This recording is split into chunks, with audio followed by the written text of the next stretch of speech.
Do you love hiking, getting out in nature, exploring new places and want some inspiration? Well, you're in the right place. Welcome to the Everyday Hiker podcast. My name is Beck and I'm your host. I live in the beautiful southeast Queensland region of Australia. So many of our hiking ideas feature this area, but we've also got some great travel inspiration for you, plus special guests, practical tips and guides to hiking to share with you. And if you like what you hear, please follow me, share with your friends, rate my podcast and send me your feedback. Okay, well today I am so lucky to be here with a very special guest, Suzanne, and I am up at the beautiful Binna Burra in Lamington National Park, and it's a little bit rainy, a little bit cloudy, but can still hear the birds and wonderful views. And I have invited Suzanne to come and tell us a little bit about herself first, but also share as a local resident to the park her favourite bushwalks in the area and also some tips to share with us about where to stay, what to do, and maybe who to join. So welcome, Suzanne. Oh, awesome. Thanks, Beck. How much fun is this? Talking about my place that I love to wander in pretty much nearly every day. You're very spoilt to be able to go out every day on the trails, and I'm sure you see something new every time you do. That's the wonder of a magical place like this. So, Suzanne, let's kick off by saying, what's your connection to Binna Burra? Yeah, so we've been in this area now, or living, I suppose, on the mountain over 25 years, and either in Lower Beachmont or Beachmont, now closer to the park. And so the connection has always been, when you come to an area, first off, you go, right, okay, well, how can I be involved? Our kids were quite young, let's get them involved in nature, let's get them involved in community projects. And the first of those, I suppose, was Binna Burra Lodge being at the end of the road. And so we became shareholders, and then over the years have done little stints of work there and have guided some stuff. And so my husband's the chairman of Binna Burra. And I am involved in the Lamington Natural History Association and have been for many years now.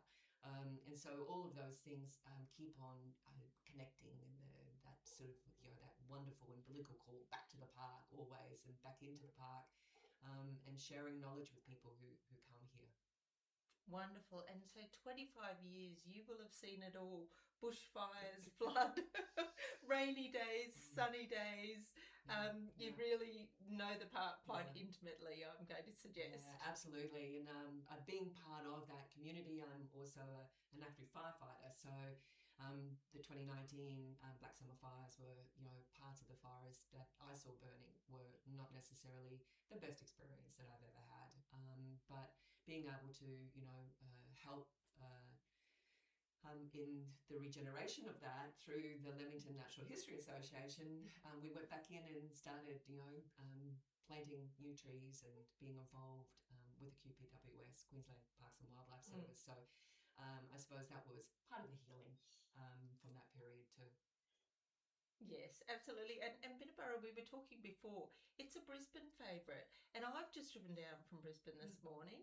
A little bit of roadworks. Otherwise, I would have been here in under an hour and a half. Yeah. So not far, but I guess about an hour into the drive, you start to realise you're a million miles away from Brisbane, and that's the attraction, isn't it? So apart from going through the beautiful, little country town of Canungra, you start to get into the farmland. And today, I'm driving up through the clouds to get up here. Yeah. It really is a very special place to come, but so accessible for the weekend. Absolutely. And as I volunteer at the information centre, and normally we find they're the ones who come in who do want to find out information. The ones who hit the trails at 6:30 a.m. in the morning and do the big walks, they know what they're doing. So, but the ones who come in are genuinely interested. What's available? What can we see? We've got this amount of time. It's also the best opportunity when we have people coming in at 2 or 3 o'clock in the afternoon and you're going, where? You're walking to O'Reilly's, I don't think you are. So, it gives us the opportunity to shape their experience within the park and value the park. I think one of the things And often, we have those who have, walked the trails or done quite a lot within Lamington National Park, and they've gone, oh, we've done all the trails. It's like, oh, have you? Well, have you done it in reverse? Have you, gone in different seasons? Have you gone during the rain and the mist is exactly the times when I love to go. The forest is like it's jewels, all the leaves are shining, you get to see different wildlife, you get to hear different wildlife. You I suppose, are taking advantage of each of those seasons where you go on a track and return on that track, see it from a different angle or a different perspective. So that's pretty much what we're on about, this sort of month, I suppose, with our members is, walk with a different perspective. Yes. Try a different track, a different direction, or, observe it from a different angle. And much as I love and use all trails, it's not always right. So that local knowledge of what's open or what's the best track for today's conditions, not absolutely what last week or last month was when the last person wrote a review, exactly, but what's the best one today for today. So I actually advocate stopping at the information centre, having a quick chat, even if you've got a plan in mind as to what you're going to do. Well, it doesn't, either. We're on the Binna Burra side of the park, and it's upwards of nearly over 21,000 hectares within the park, and over 130 different walking trails available. Who better to talk to? Either the information centre, normally on the weekends, you don't see too many of the rangers as they are from during the week, but seeing them on the trails and asking them, and the information centre has all of that current conditions about the trails. Yes, it is on the website. Sometimes it's a little hard to find, and you're absolutely correct. Our concern, I suppose, is that when people see these online trails or see these new sort of, bounced up on their media feeds, this is the place to go. But are you able to go there? Is it on track? Is it, where is it? Can you do it safely? About going into the park sometimes is enjoying the trails that have been cut specifically for you. But the information, stopping at the information centres, honestly, it's just adds value to your walk every time. Because it can spoil it for you a little bit, and we're going to talk about trails in a moment, but I've been up here on a day where it was, there'd been a lot of rain, and it was slippery, and it was muddy, and if you didn't have the right shoes, and for someone like me, some poles to help for, so you're not falling over every 5 seconds, and you can ground yourself a little bit. If you don't have enough water on a hot day, things like that, you start down these trails and you've gone too far before you can do anything about those conditions. And the information centre volunteers are there to give you an alternative on those days. And because people come up and they're so fixated on they're going to do this walk, and then, and then get there, and like you said, the experience is not to the best. So that's what they're there for, is to give you an alternative. Still a fantastic walk in the park, but suited for what you're wearing, suited for the age of the people you're with, and their agility. If they're looking to do an hour to 6 hours, that's pretty much... It's going to change.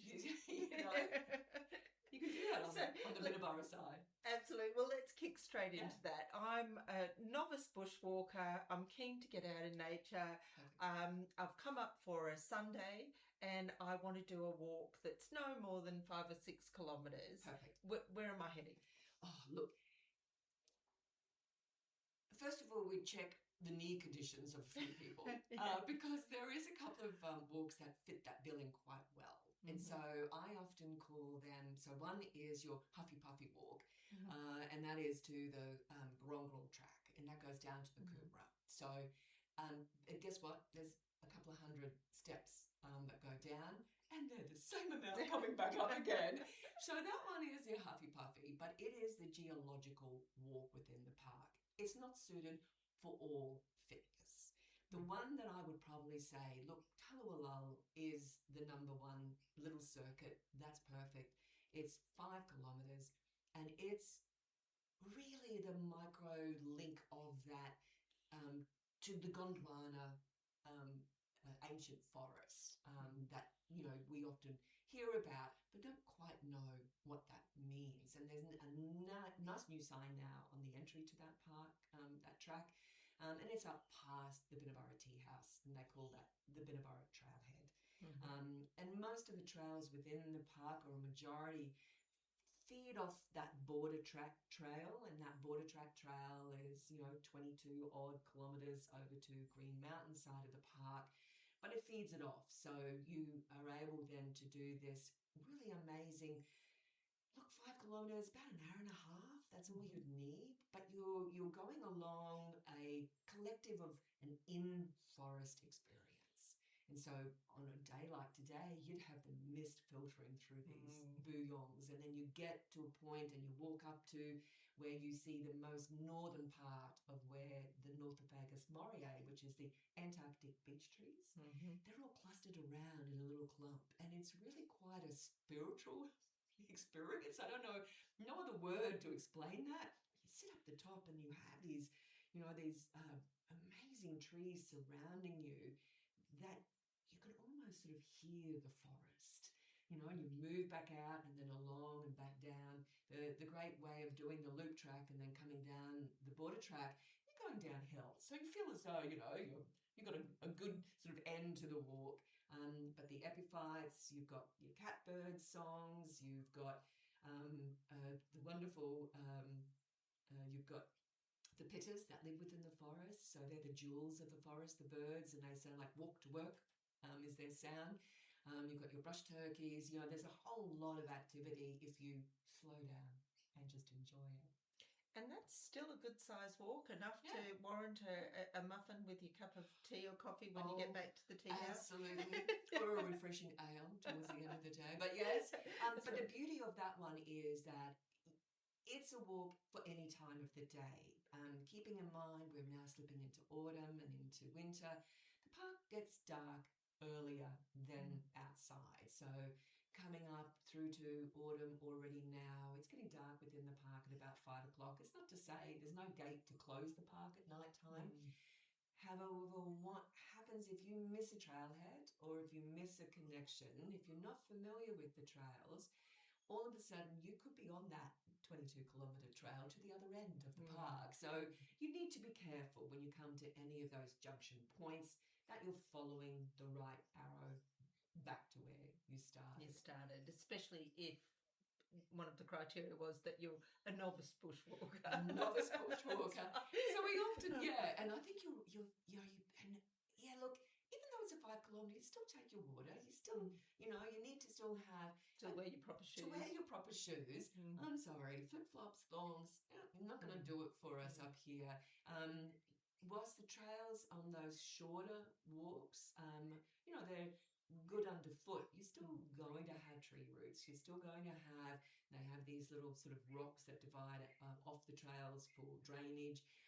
You still have to watch your step, as you're going. There's going to be debris on the paths. There's going to be debris on the path. You're in a forest. And if it's rained, yes, it's going to be wet. Yes, it's going to be.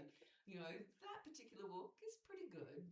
It's when you go out into the park further, if it's rained, yes, you're going to experience a little bit more mud, and yes, you're going to get leeches. Yes, you're going to get those things. You just be aware of that and be ready for the walk. That's right. So we're going to stretch our legs, and we're going to do 10 to 15 kilometres maybe. Yes. Oh, my goodness. It's probably the sweet spot for the day walkers. It is a sweet spot. Dave's Creek is still my number one option on that.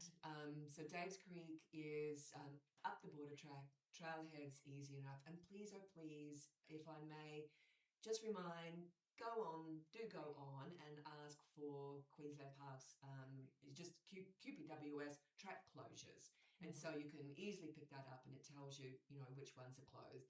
Be prepared. On that same site, you can download your map of the park. So just go QPWS Binna Burra map, and it pulls it up as a PDF, and you can load it up onto your phone. There are QR codes and stuff available in the park, but it depends on what phone service you have. Depends on, you might have a bit limited service in use in the park. So come prepared. come ready. Then you pretty much come in, check with the volunteers at the information centre. Every weekend they're there. If not, you'll see the rangers during the week. The centre is still open during the week, so it gives you an update of what park tracks and stuff you need to be aware of, as well as up the top at the trailhead at Binna Burra side. So when you're doing that, you'll take it about why Dave's Creek. It's the best ecology walk in the park. So you can really get a taste of, from your regenerative forest to your prime forest to your heath to your sedge to your views to your tea trees to, you can scooch off and do a little waterfall. It's pretty much in all of what the park has to offer within, a 10, 12 kilometre walk. It's perfect. And there's a cave with view. Well, that is true. That is true. There are a couple of others that are my favourite. If you don't, I have a couple of track-on-track walks that aren't they're almost like the secret walk. They form part of the Ship's Turn walk, but I just do them as a track-on-track. And one of them is Upper Ballinjewey. And so it is on the way to Dave's Creek, and you sort of slip off as if you were going to do the big walk. The Ship's Turn that's a definite big walker, and do that with a friend or a club, because it's a big one, over 6 hours or so. But the Upper Ballinjewey one, I call it my waterfall cascade walk. And it's gorgeous. And so it moves along down past the Casuarinas. You go past a number of cascades where, you could see the Lamington Cray, and you can move to the top of the falls, switch it back over the falls only if it's possible. Not in wet conditions. Don't cross flooded creeks, people. And then you can sit at the top waterfall. And the other one is the Lower Ballinjewey. And so it's pretty much what they call the saddle trailhead next to the Binna Burra Welcome Building. And you move down that track and see, 100 and odd metre waterfall, and then back on the track itself. It's the Huffy Puffy walk, again, because you are moving down about 200 metres or so, and then back up 200 metres. So I'm going to guess that you're going to say for that long walk that Ship's Turn is going to be up there, but look, I could take the words out of your mouth. It is the walk. Okay. The walk of the park. It's an exceptional walk. What times of year doesn't really matter. I do prefer to do it in a combination of coming into the season now, past the rain a little. Yes. I'm sort of more of a winter, springtime, only because I like the wildflowers. And on that track in particular, it's really quite incredible. Go early, be sensible with your walking. With the idea of the walks, any distance, and on the park's website, it'll give you an idea of how long things are, but they work it out on 3 kilometres per hour. Okay. So that's a good indicator of, most people walk about 4 kilometres per hour. But if you're looking to do anything above, 12 kilometres or so, it's an early start. Let's not get, try and get to the park at lunchtime and then do Ship's Turn. That's just not sensible. Yeah. So you really need to be out by 9 a.m. So it's sort of one of those, most that do the Ship's Turn, they're on the tracks. They get a coffee at the tea house at 8 o'clock and then they're off.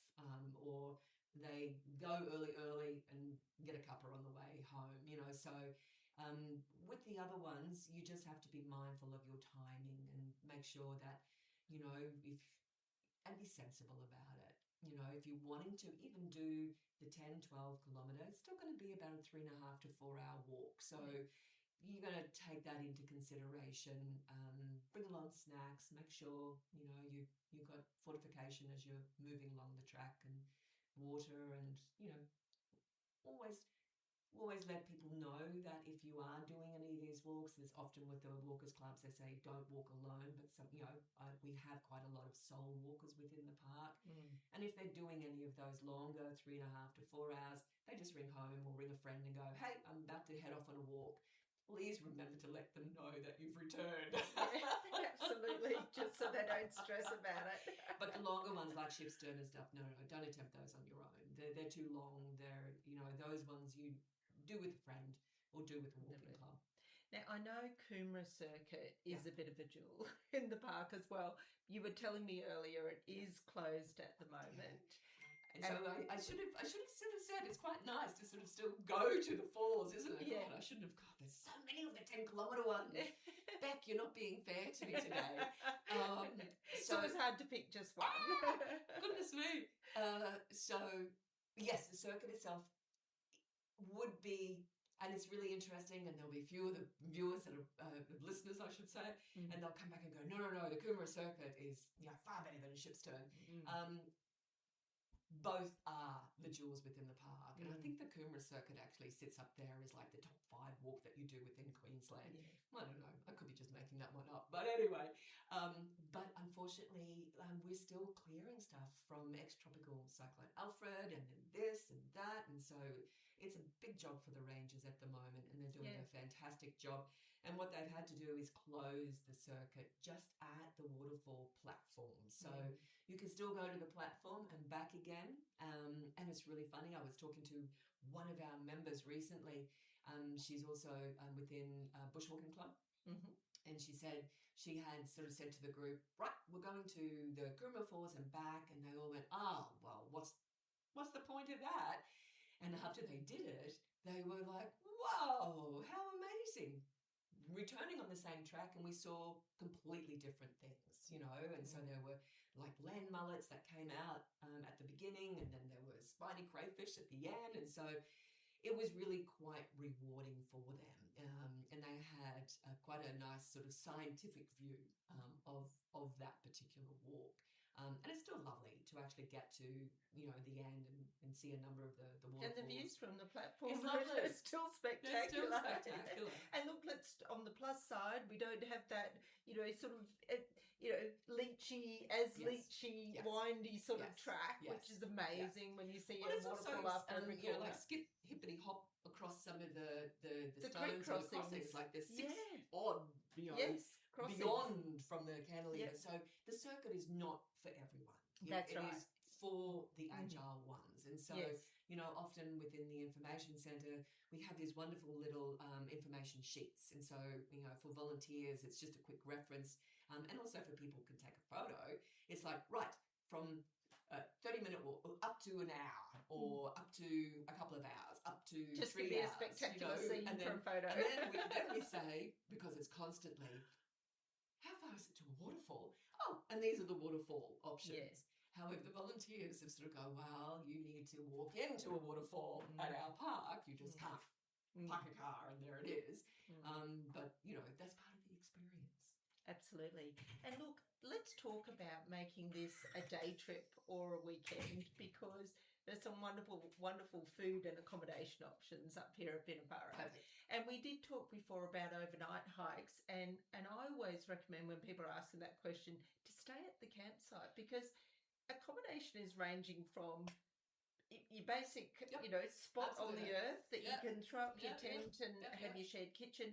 The safari tents, if you don't want to pitch your own tent. We talked about the Bushwalkers huts, which is just a fantastic addition.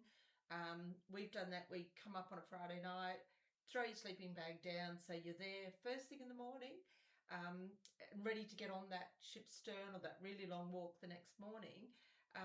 And it's basic, but it's actually fantastic. You're dry, you're warm, and it's so affordable.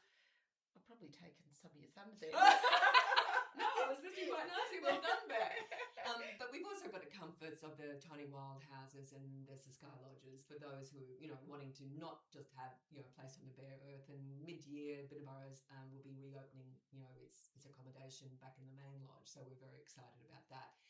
But I think the wonderment of Binna Burra has been in the early foundation days of Romeo Lay and Arthur Groom, when they first started the lodge, back in 1933, is to offer up a varied amount of accommodation to suit all pockets.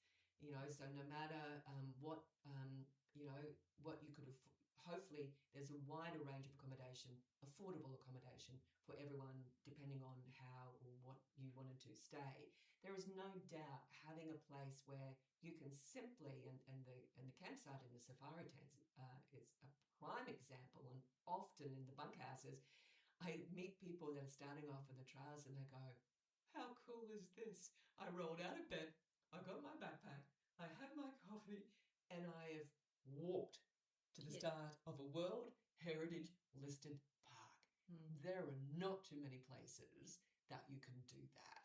And the safety of having that place where you come back to in the evening, refresh. You either got your cooking shelter, or like you said, you go to Groom's Cottage and have a pizza on the Friday and the Saturday night. It's a collective. So you're sitting around these fireplaces, or you're sitting around, and then all of a sudden someone goes, oh, what are you doing tomorrow? Oh, what are you doing? Oh, well.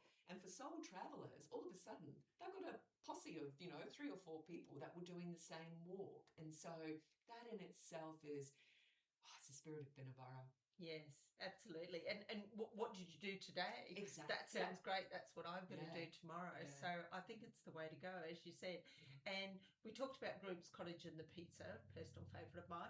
But there's also the wonderful tea house. Yes. And there is nothing better, like you said, either to start with a coffee, or the last time I did Dave's Creek was an extremely rainy day, and there was nothing better than coming back to that coffee, a place to get changed, and get into your dry clothes, and the fire was roaring, and so it has different timings at the moment, just coming in to different seasons, and so always good before you launch out, when their closing time is, so that you don't get too disappointed. Yeah, you don't miss out. You don't miss out.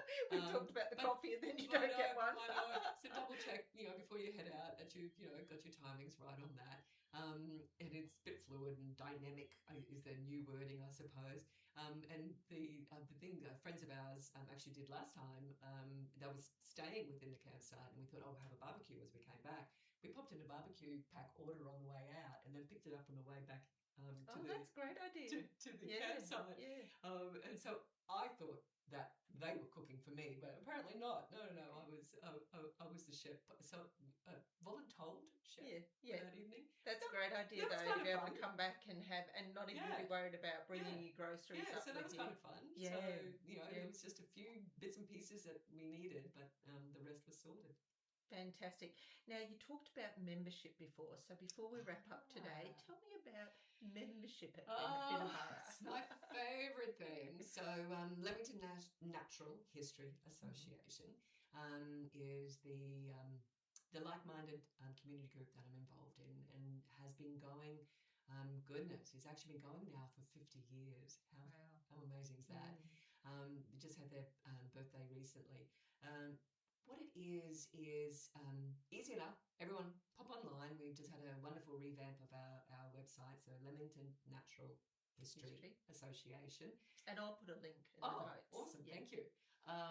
And so it has lnha.org.au. Don't forget those last lot, otherwise you'll go to a nursing academy in the States.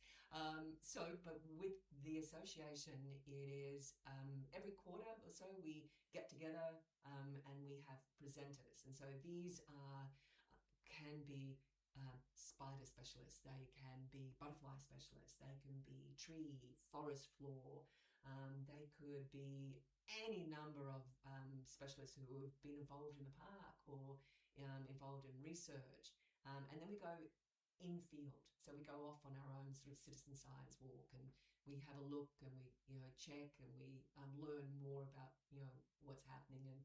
And one of our recent ones last year was about the mistletoe that lives within the forest. So it was really quite interesting. And so we also send out newsletters and updates of what's happening in the park. But the idea that we found is that it's for curious people. So it's interesting, we were talking about people who are wanting to walk and enjoy a walk, for the purpose of walking, that's wonderful. And then we have the curious walkers. So the ones who go, I wonder why that is. Why is that so? And so... Or what's that bird? What's that? Or Yeah. where should I look out for spiders? Or whatever it may be. And all that. So we are then that link to finding out more. And so with the website, we're also now popping up more information on a regular basis, and we'll include some blogs, and we'll include, recently seen, and all those types of things, or best places to walk to find a waterfall, or where to go if it's wet, or where to go, here, or, all those types of things. Or and so that has been really quite an interesting adventure for me. It's like a generalist or a naturalist, I suppose. You're always learning. So now when I take my walks into the park, or even just up the road, it takes me forever, because I'm constantly going, oh, what's that? I never saw that before. And there'll be something different every season. I know, exactly. And then I put it on my phone, and I'll look it up when I go back in my reference books that I've got. So it's now became, it becomes an adventure, for those. Mind you, those who are walking with me at the time probably do get over that just a little. And also go, oh, and did you know I found this out about, this fungi, or, this tree, or this fig wasp. Did you know? And so now there's just a bit of a roll of the eye from my family. But so details of the membership then to that association are on the website. Yeah, they are. Yeah, to add another layer to the experience. Absolutely. Of coming and walking. And just to hit join. Yes. Join here, and it will take you to that. And honestly, look, at the moment, for this, it's an annual fee. For singles, it's $15 membership. $15. Wow. I mean, honestly. And just easy. add another dimension to coming does. and exploring up It here. does. And we were looking before at a photo of a tube spider that I'd never heard of. Yeah. I wouldn't want to really meet it unless I knew everything about it, because it looked a bit like a tarantula. But fascinating, things you can learn. I know bird watching, I was reading the other day that it's making a comeback. It's so huge. it's And huge. our president, President Barry, he's an ornithologist. So there we he's go. the birdman. And he's the one that on the 30-minute walk, he can take 3 hours just doing that walk. Yeah, yes, But, identifying birds. Yeah, and so we get involved with, like the National Parks Association of Queensland, when they do a Park of the Month. We get involved in those types of things, and sort of guide people, and, point out, I suppose, people often rush past, and it's Slow down. Yeah, have a and little enjoy look what the around. park. And see, that's the beauty of staying here, isn't it? Because you can do your Yes. big walk one Yes. day, but then you can do Yes. your get to nature walk the next, Absolutely. to balance it out. Now, I'm conscious of time, and also your time, Suzanne, has been fantastic today to hear it firsthand from someone who's so clearly passionate about Binna Burra. So I thank you very much. I hope that we've provided some ideas for people listening, so the next time they come up to Binna Burra, what to do. But also, I'd encourage you to have a look at that membership if nature's your thing. Sounds like a perfect fit. So thank you again for your time. My pleasure. Thanks, Beck. And so just before I head off, as usual, thank you very much for listening today. The links that we've talked about, so some of the walks, the Binna Burra Natural History Association links, I'll put those all on the notes for today's episode. And once again, I could just encourage you to help support me, please. Just throw me a like, rate my podcast, or share with your friends. It's always appreciated. And so until next time, happy hiking.